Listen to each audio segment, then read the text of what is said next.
그런즉 믿음, 소망, 사랑 이 세 가지는 항상 있을 것인데 그 중에 제일은 사랑이라. 믿음과 소망, 사랑 이 세 가지는 항상 있을 것이다. 그러면서 그 중에 최고가 사랑이라고 말씀합니다. 우리가 믿음, 소망, 사랑이라는 것은 우리가 분리해낼 수 없습니다. 사랑이 최고라고 하지만 믿음, 소망, 사랑은 서로 유기적으로 연결이 되어 있어요. 그렇기 때문에 어느 하나를 우리가 경시 여기고 어느 하나를 더 중요하게 여기고 이렇게 될 수 없다는 거죠. 그냥 예수님 말씀이 하나님께서 사랑이 최고라고 말씀하고 있는 바로 그런 것은 소망과 믿음이라는 것이 바로 사랑에 기반을 두고 있기 때문에 바로 소망과 믿음은 존립 기준이 바로 사랑이기 때문에 그렇습니다. 그럼에도 불구하고 우리는 많은 경우 신앙생활하면서 하나하나를 조각내는 거예요. 우리 삶의 현장 속에서 어느 하나를 우리가 행하는데 또 어떤 때는 그것을 그냥 버려요. 내려놓습니다. 전혀 관계하지 않아요. 우리가 다른 데 또 열심을 내요. 그래서 그런 부분들이 계속 돌아가는 걸 볼 수가 있습니다. 그러니까 우리 신앙생활이라는 것은 하나님의 말씀을 우리의 삶의 현장 속에서 계속 채워가야 되는 겁니다. 그런데 우리 삶의 현장 속에서는 어느 하나가 채워지면 어느 하나가 버려지는 이런 경우가 종종 있습니다. 그러다 보니까 성경의 이 말씀 저 말씀들이 조각나가지고 내 삶의 현장에서 유기적으로 연결이 되지 않는 우리가 이런 삶을 살아갈 수가 있는 거죠. 우리가 교회 안에서 신앙생활하면서도 마찬가지예요. 우리의 삶 가운데서 성경 말씀을 우리가 계속 채워가야 되는데 우리는 그 부분이 어떤 때는 굉장히 열심을 내는 이런 부분이 있는데 어떤 때는 전혀 그런 부분이 보이지 않는, 그리고 다른 데도 열심을 내고 있는, 물론 어딘가 우리가 열심히 내야죠. 그러나 과거에 우리가 하나님께 주신 말씀, 우리가 여기에 우리가 어느 정도 올라왔다면 우리가 그 수준을 유지해야 되는 거예요. 그럼에도 불구하고 우리는 많은 부분들이 하나님 말씀이 조각내가지고 우리 삶의 현장에서 조각으로서 적용되는 이런 부분이 많은 걸 볼 수가 있습니다. 그래서 우리는 종종 믿음을 이야기합니다. 우리가 믿음이 최고라는 거죠. 믿음만 있으면 뭐든지 다 할 수 있다. 믿음의 역사를 이야기합니다. 여러분 한번 생각해 보시기 바랍니다. 히브리서 12장 1절에 이런 말씀이 나와요. 믿음의 주요 또 온전하게 하시는 이인 예수를 바라보자. 그는 그 앞에 있는 기쁨을 위하여 십자가를 참으사 부끄러움을 게으르지 아니하시더니 하나님 보좌 우편에 앉으셨느니라. 이게 지금 예수님의 모습에 예수님이 믿음의 주, 즉 믿음의 창시자라고 말씀합니다. 그러면서 그 예수님께서 예수님 앞에 있는 그런 십자가를 참으셨다. 근데 그 앞에 있는 상을 바라본 거예요. 영광을 바라본 겁니다. 그러면서 그 십자가를 그냥 참으시고 부끄러워 게으르지 아니하시더니 하나님 보좌 우편에 앉으셨다라고 지금 말씀하고 있습니다. 여러분, 예수님이 믿음의 주고 믿음의 창시자입니다. 근데 그 예수님에게 사랑이 빠져 있다라는 걸 상상할 수 있나요? 사랑이 없는 예수님, 우리가 그 예수님을 어떻게 볼 수 있을까요? 상상할 수 없습니다. 여러분, 그리스도인이 일반 그리스도인의 삶도 마찬가지예요. 우리가 보기에 어떤 사람이 믿음이 대단하게 보여집니다. 근데 믿음이 대단하게 보여지는 그 사람 가운데 사랑이 없다면, 전혀 사랑이 없는 모습이 계속해서 보여진다면 여러분, 그 사람 믿음을 우리가 어떻게 평가할까요? 저 사람 믿음 대단해. 여전히 그럴까요? 아마 그렇게 생각하지 않을 겁니다. 모든 그리스도인들은 예수 그리스도의 장성한 분량에까지 성장해 가야 되는 겁니다. 예수님이 재림할 때까지, 우리가 죽을 때까지 우리는 계속해서 예수님만큼 성장해 가야 되는 거죠. 그럼 그건 끝이 없는 거예요. 우리 예수 이 땅에서 예수님을 온전히 닮아간다, 예수님만큼 이룬다, 불가능합니다. 그럼 그렇게 말씀하고 있는 것은 우리가 끊임없이 죽을 때까지 계속해서 우리의 믿음은 성장해 가야 되는 겁니다. 그럼 어느 하나 우리가 내려놓는다면 또 다른 걸 취하고 또 이걸 또 내려놓고 다른 걸 취하고 이런 로테이션 되는 삶을 살아간다면 우리의 신앙의 수준은요 그냥 현재에 머물러서 더 이상 예수님의 분량에까지 성장해 가는 것은 불가능합니다. 근데 대부분의 성도들이 그런 신앙생활을 하고 있는 거죠. 우리는 오늘 성찬 예식에 참여하게 됩니다. 성찬 예식은 예수님의 십자가에 달려 돌아가시기 전에 전날 밤에 제자들과 함께 식사하셨던 것이기만 합니다. 그냥 편하게 얘기하면 그냥 저녁 식사한 겁니다. 내일이 십자가에 달려 예수님이 돌아가시는데 전날 밤에 바로 제자들과 함께 식탁을 차려놓고 저녁 식사하시는 거. 이게 바로 성찬 예식이에요. 근데 그때 예수님께서 떡을 떼어주시면서 이렇게 말씀하십니다. 이것은 너희를 위하는 내 몸이니 이것을 행하여 나를 기념하라. 그리고 후에 잔을 주시면서 이 잔은 내 피로 세운 새 언약이니 이것을 행하여 마실 때마다 나를 기념하라. 떡 예수님의 살이잖아요. 포도주 예수님의 피를 상징합니다.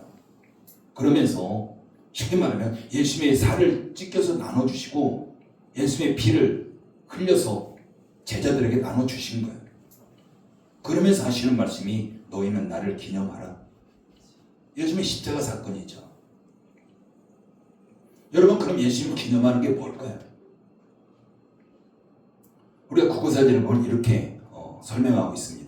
어떤 뜻깊은 일이나 훌륭한 인물 등을 오랫도록 잊지 아니하고 마음에 간직함. 여러분 이게 기념일까요? 그냥 오랫동안 잊지 않고 마음에 간직하고 있는 거. 이게 기념일까요? 사전은 그렇게 설명하고 있습니다. 여러분 그러면 우리가 예수님을 기념한다는 거 했을 때 우리 예수님을 기억하고 십자가를 기억하고 마음에 간직하고 있으면 그게 기념하는 걸까요? 우리가 성찬 예식에 참여하면 그게 예수님 기념하는 걸까요? 물론 세상에서는 기념식을 하고 하면 뭔가를 기념했다라고 이야기합니다. 그러나 성경에서는 그렇게 말씀하지 않습니다. 예수님께서는 떡을 떼어주시고 잔을 나눠주시면서 나를 기념하라 이렇게 말씀하셨습니다. 그리고 또 이런 말씀하세요. 너희가 이 떡을 먹으며 이 잔을 마실 때마다 주의 죽으심을 그가 오실 때까지 전하는 것이니라. 성찬 예식과 예수님을 전하는 것, 이게 예수님을 기념하는 것이다. 성경은 이렇게 말씀하고 있습니다. 우리가 마음에 간직하는 것 플러스 행함이에요. 예수님을 증거하는 겁니다. 이게 예수님을 기념하는 거죠. 그럼 성찬 예식이라는 것은 우리가 이 자리에 이거 참여하는 것만 가지고 성찬 예식을 우리가 참여했다가 아니라 마치고 나면 예수님을 증거하는 삶으로 나가는 것. 여기까지가 예수님을 기념하는 성찬 예식에 제대로 참여하는 것이다 라고 할 수 있습니다. 그렇기 때문에 우리가 성찬 예식과 우리가 복음 전파는 같이 가야 돼요. 어느 하나를 내려놓으면 안 됩니다. 근데 많은 사람들이 그냥 성찬 예식을 참여한 거 이걸 가지고 예수님을 기념했다라고 합니다. 성찬 예식에 참여했다라고 이야기해요. 그리고 세상 가운데 살아갈 때는 그냥 똑같이 살아갑니다. 세상 사람과 별로 차이가 나지 않게 살아가는 거죠. 우리를 구원하시기 위해서 몸과 피를 내어준 예수님을 기념하는 것은 성찬 예식 플러스 그 십자가를 통해서 온 인류를 죄를 사해줬다는 그 예수님을 증거하는 것. 이게 바로 성찬의 본질입니다. 여러분의 믿음의 본질은 뭘까요? 뭔가 행하는 걸까요? 물론 맞습니다. 믿음이라는 것은 내가 믿었기 때문에 행하는 거야. 그냥 마음에 간직하고만 있다면 절대 그 믿음 될 수 없습니다. 그냥 지식인 거죠. 우리가 읽었던 본문 말씀 갈라디아서 5장 6절 사랑으로서 역사하는 믿음뿐. 여러분 이거 반드시 기억하셔야 돼요. 믿음의 역사한다는 건 믿음이 일한다는 거잖아요. 뭔가 우리를 위해서 믿음이 막 움직여서 일하는 겁니다. 근데 그 믿음이 일하기 위해서는 사랑으로서라고 이야기합니다. 사랑으로서 역사하는 믿음뿐. 그럼 우리의 삶에서 사랑과 믿음이 구분이 된다면 믿음의 역사가 일어나지 않습니다. 예수님의 삶도 마찬가지였어요. 예수님께서 죽은 자를 살렸습니다.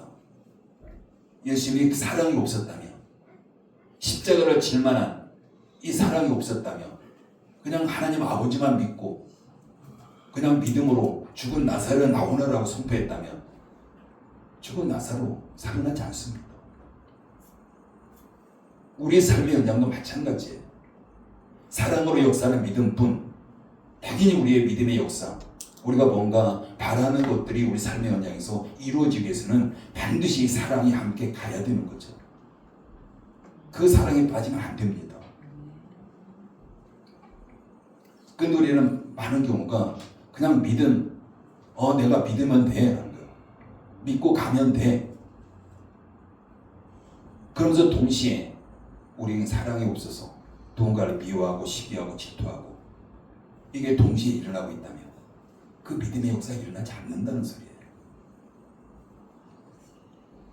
우리는 종종 그 본질을 잃어버릴 때가 많습니다. 그 대표적인 것 중 하나가 믿음이잖아요. 여러분 성경에 보면 수많은 기적들이 나옵니다. 그건 오늘날 기적이 일어나지 않아요. 우리가 간절히 뭔가 이루어지기를 소망하지만 믿고 기도하지만 일어나지 않습니다. 우리나라 한국교회에서도 70년대, 80년대에 거치면서 많은 기적이 일어납니다. 부흥집회 현장에서 많은 질병이 났고 엄청나게 많은 기적들이 일어났습니다. 그런데 왜 오늘날은 일어나지 않습니까? 한 가지 한번 생각해 보십시오. 그 당시 성도들의 사랑의 모습과 지금 성도들의 사랑의 모습이 어떻게 달라졌을까? 많이 달라졌습니다. 왜요? 물질적인 가치관이 들어와가지고 물질이 그 자리를 자리하고 있는 거죠. 이런 교회도 마찬가지잖아요. 오늘 많은 교회들이 점점 화려해져야 되고 점점 커져야 되고 양적인 것만 많이 치중합니다. 그러면서 교회에 들어온 게 뭐냐면 가장 핵심의 물질이 자리를 잡고 있는 거예요. 거기에서 어떤 믿음의 역사가 일어나지 않습니다. 그러나 지금도 선교 현장에 가면 정말 그들이 경제적으로 어렵게 살아가는 선교 현장들이 있어요. 우리가 후원하고 있는 방글라데시 행복지수가 굉장히 높은 나라잖아요. 근데 살기는 너무 어려워요. 환경 자체는 그냥 숨을 쉴 수 없을 정도입니다. 그런데 그들의 마음은요 순수해요. 그 순수함 가운데 믿음이 들어가니까 그 선교사들이 그들을 위해서 기도하면 질병이 막 떠나는 겁니다. 그건 지금도 여전히 똑같아요. 히브리서 11장 1절에 보면은 믿음은 바라는 것들이 실상이요 보이지 않는 것들이 증거니. 믿음은 바라는 것들이 실상, 내가 바라는 것들이 이루어지는 겁니다. 근데 믿음에 사랑이 빠지면 안 된다는 거예요. 그 사랑이 믿음의 본질입니다.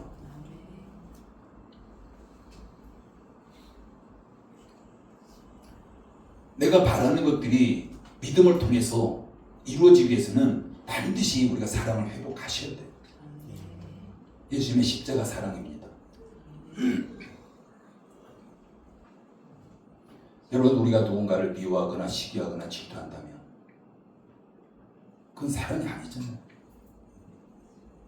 정말 우리가 사랑으로 나간다면 우리가 고린도 13장의 사랑장에서 말씀하고 있는 것처럼 사랑은 오래 참고 참아야 됩니다. 그 오늘은 참 많은 사람들이 참는 게 너무 힘들어요. 못 참습니다. 여러분 고린도 13장에 보면은 참고라는 의미의 단어들이 너무 많이 나옵니다. 사랑은 오래 참고 시작해요. 그러면 사랑에 대해서 쭉 열거합니다. 그러면서 마지막에 뭐라고 하냐면요. 모든 것을 참으며, 또 참으며가 또 나와요. 모든 것을 믿으며, 모든 것을 바라며, 모든 것을 견디느니라. 견딘다는 것도 참는다는 거잖아요. 반복해서 나와요. 여러분, 누군가를 사랑하기 때문에 그의 허물이 있어도 참을 수 있는 거야. 허물이 있어도 그걸 포용할 수 있는 겁니다. 사랑하기 때문에. 우리 가족이 그렇지 않나요? 대표적으로. 우리 자녀들이 아무리 말썽을 피워도 사랑하기 때문에, 자녀이기 때문에 그냥 받아들이는 거야. 아무리 죄가 커도, 허물이 커도. 그게 사랑입니다.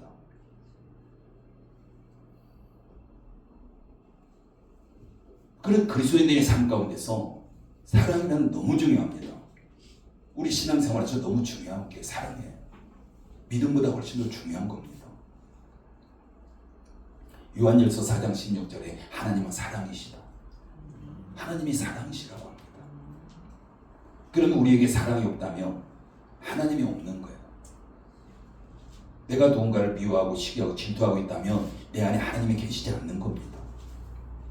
계셔도 한쪽 구석에 하나님께서 코너에 몰려가지고 그냥 뭔가 쇠사슬에 매인 채 그렇게 계시는 거예요. 그럼 어떤 역사도 일어나지 않습니다. 부활하신 예수님께서 베드로에게 묻습니다. 네가 나를 사랑하느냐라고 물어요. 3번 물어요.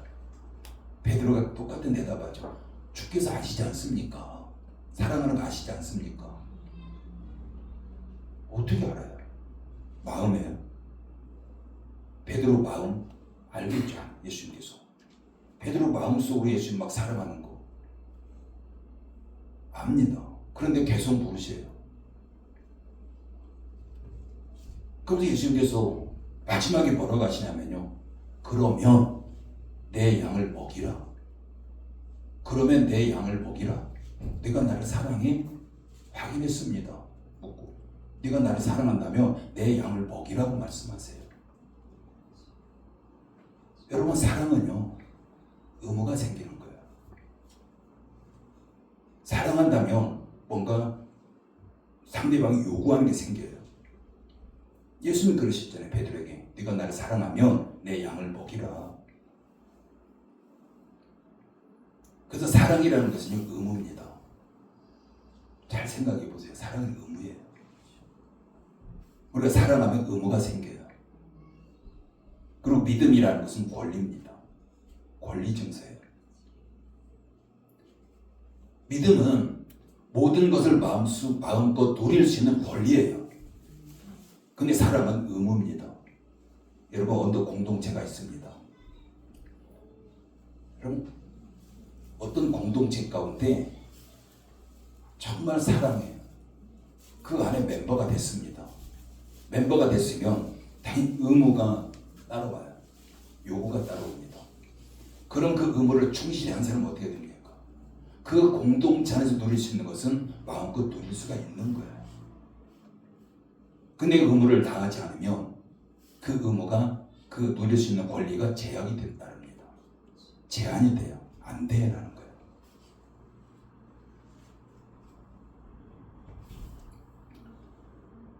그래서 사랑과 믿음의 관계, 우리가 다시 한번 우리가 생각해 보시고요. 우리가 믿음은 뭐든지 다 할 수 있어. 믿음으로 내가 바라는 것들 이룰 수 있어. 맞아요. 근데 반드시 믿음에는 사랑이 포함된 믿음이어야 됩니다. 사랑이 없이 믿음만 중요 여기고 있는 것, 결코 어떤 것도 이룰 수 없습니다. 우리가 갈라디아 5장 6절 말씀, 사랑으로서 역사는 믿음뿐입니다. 여러분, 이 말씀 어떤 의미입니까? 사랑으로서 이룬다는 거잖아요. 내가 뭔가 바라는 거, 이루는 거, 내가 기도하는 제목들. 우리가 사랑하지 않으면 그 믿음으로 누릴 수 있는 권리가 제약이 되는 거예요. 제한을 받습니다. 그것은 다시 말하면 하나님의 그 믿음이 역사하지 않는다는 겁니다.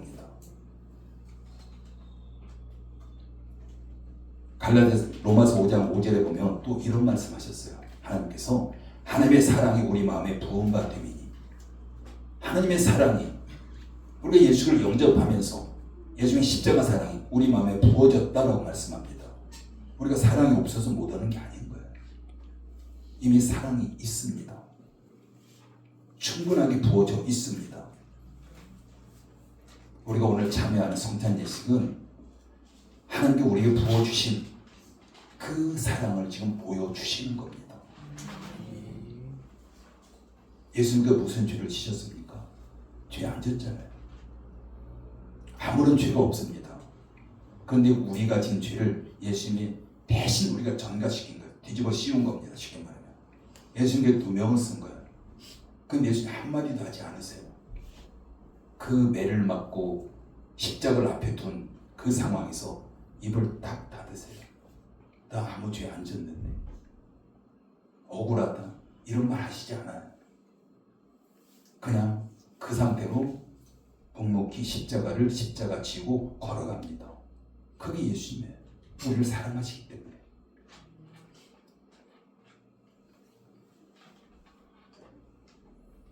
이런 사랑에는 반드시 요구하는 게 있어요. 대가가 있고요. 희생이 있습니다.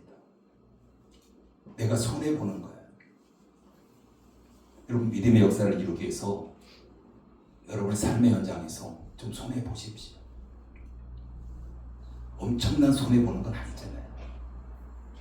처음에 작은 것부터 한번 손해봐보세요. 그럴 때 내가 가지고 있는 믿음으로 그 믿음의 역사가 이루어지는 이런 경험들을 우리가 해봐야 됩니다. 오늘 성찬 예식에 참여하시면서 그 하나님의 사랑이, 예수님의 사랑이 회복되어져서 정말 믿음으로 하나님 나라에 있는 모든 권리를 어떤 제약도 없이 마음껏 누리는 저와 여러분들을 축복합니다. 우리가 기도해도 못 누리잖아요.